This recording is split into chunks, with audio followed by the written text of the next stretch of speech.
Why didn't you tell me you were awake, dear? Oh, no, don't get up. Now, let's try this again. Do you remember your name? Do you remember anything about who you are?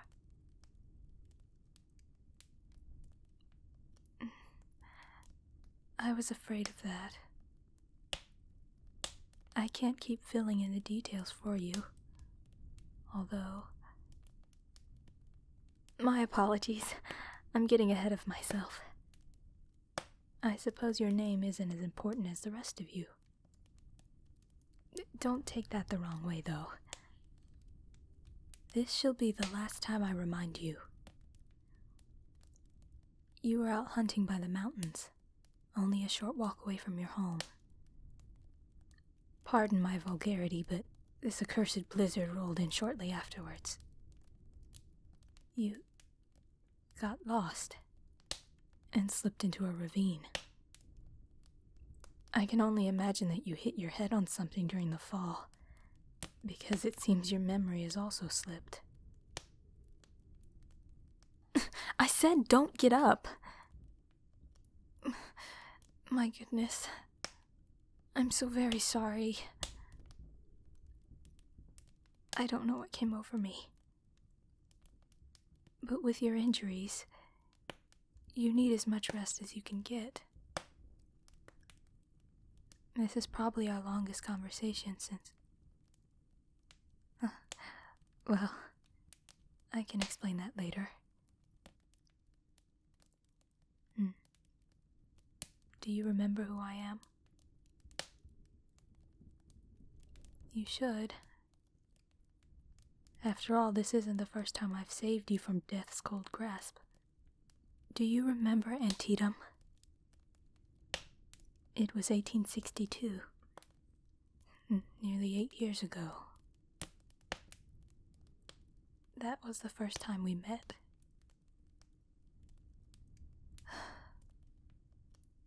Such a dreadful battle. I volunteered as a nurse, because helping those in need seemed like the right thing to do. I remember 2 young men carrying you on a stretcher into my tent, with your lip bleeding and a bullet lodged in your chest. To this day, I think it was a miracle that you survived. The doctors had given up hope and moved on to the other patients, but I was determined to make sure that not one soul was lost under my care. It took quite some time. I was all out of whiskey and you didn't care much for the idea of being knocked out. Yet somehow you managed through the pain. You fascinated me, as I've never met a person with that kind of strength. Or perhaps stubbornness. Either way, as you recovered, we began to talk. The bruise appears to have settled, if only slightly. Anyways, you said that you signed up as soon as you heard that Sumter was attacked. We were close friends until you were ready to fight again. I was expecting you to write a letter from time to time, just as you had promised.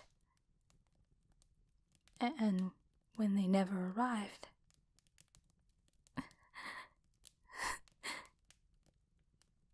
I thought you had perished.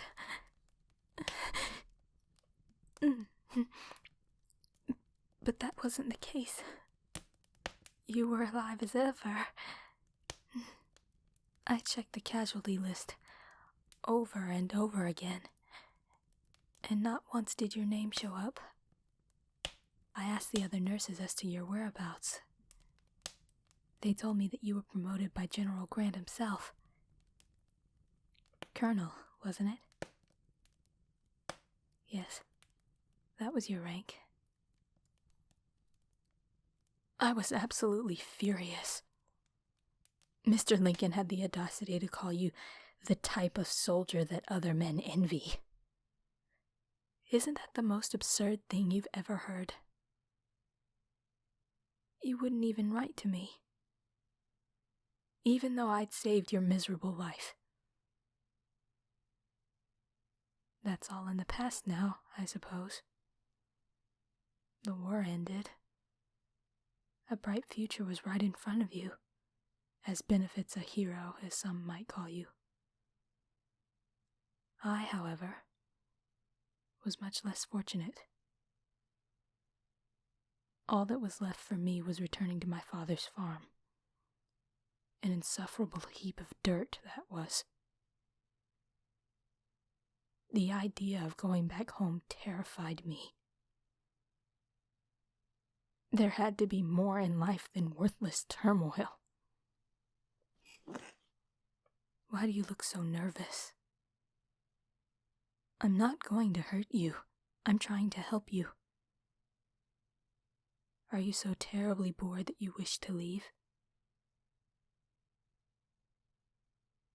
Darling, that blizzard would kill you faster than I ever could. Not that I would ever bestow any harm onto you. Sometimes you frustrate me to such a degree that I can't think straight. Allow me to place the blanket back on. You were so popular that Grant invited you to his inauguration. At that point, I tried to stop caring. I hated living in your shadow. I wanted to stand by your side, follow on each step taken within your life. Instead, you grew tired of being everyone's hero, and you wanted to live on the outskirts of town in peace. It certainly made following you much easier. In the mornings, you'd chop wood. In the afternoons, you'd either hunt or read, sitting in that adorable rocking chair you purchased from that French craftsman, right? While at night, you sat in bed thinking aloud at times, until you fell asleep. You always figured that you were alone, but that wasn't true. I was always there, watching, waiting. Maybe if you weren't so careless as to hit your head on a rock, you'd recognize me. There wasn't much else to do but wonder if you ever did notice me. Whenever I would go through your belongings, I took great pride in arranging them as they were before I entered. Behind bushes or trees, I was constantly hidden from your gaze. 100 letters were left on your doorstep. To save myself from the embarrassment, I burned each one before you ever had the chance to read them. Do you realize why I'm telling you any of this? It's because I'm expecting you to forget. I told you all this before for 3 days, and you keep looking at me with that dumbstruck face. It never changes. It's starting to get on my nerve. Stop it. Stop.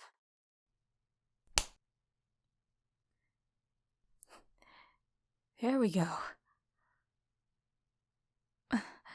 I truly hope that you forget all this unpleasantness. Maybe I'll change the story again to make it more interesting? Or would you prefer convincing? No, you're right. I'm certain you believed every word that I've just told you. Now, you're not so sure. You think I'm crazy, don't you? Don't you dare think such rude things.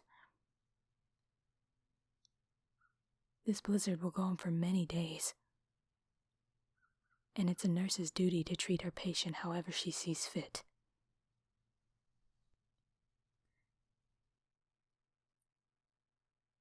This script was written by Logan B.